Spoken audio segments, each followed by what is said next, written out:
brain comes on the front and the back of the neck. They're exactly the same. There's 12 on each side. So the reason that I like the cranial nerves better than the nerves in the arms and the legs and the body and stuff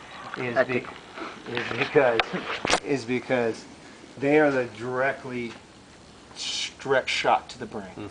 Immediately. They come straight out of the brain and come down on this area of the cranial nerves.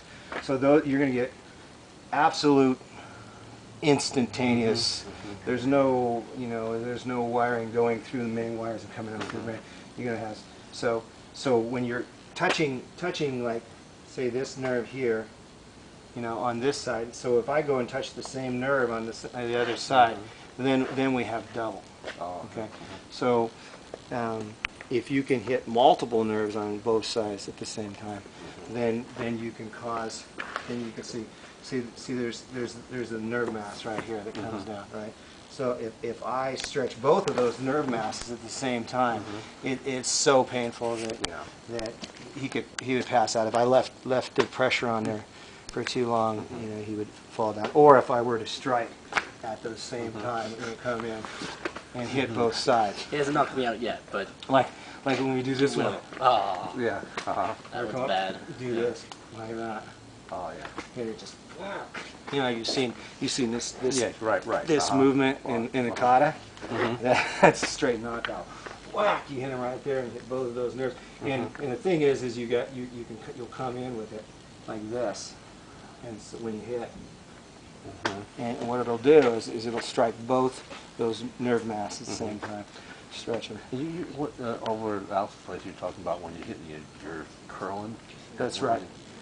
When you hit with a strike, you're always stretching, because you notice when you go to the nerve, this see, I'm going like this, doesn't really do it. But when I do this, this movement, you can see it's a whole different thing. The energy actually gets in the nerve, and the best way to get energy in the nerve is to stretch it. Stretch it is when Push it in there.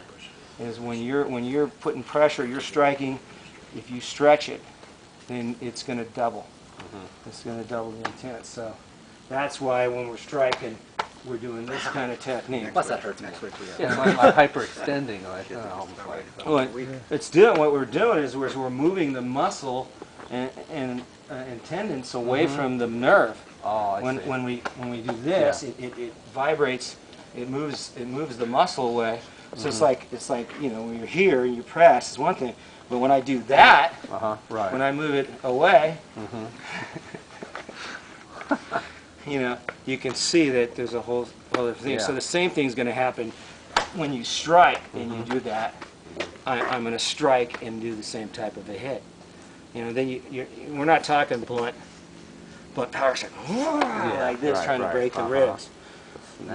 Because we're not trying to kill a person or put them in the hospital. We're just trying to get the person to do what we want. That's what pressure points is really good for. Is to cause damage and not cause permanent damage. Right. Yeah. Physical. You're going to have some red spots on the body, but they're not even going to bruise. Yeah. Right.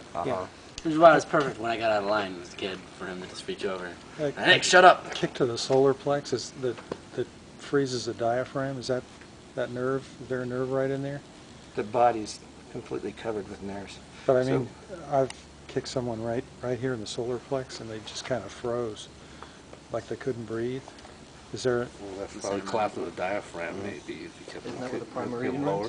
What? Here. The primary. Yeah, right in line or whatever that runs right out. in the Sternum. Yeah. Right below the sternum, yeah. It's collapse of the I thought maybe there was a nerve that And you was. can't breathe in, it starts to Yeah. get breath again, yeah. Or you just knocked that Right. reserve air out. Right.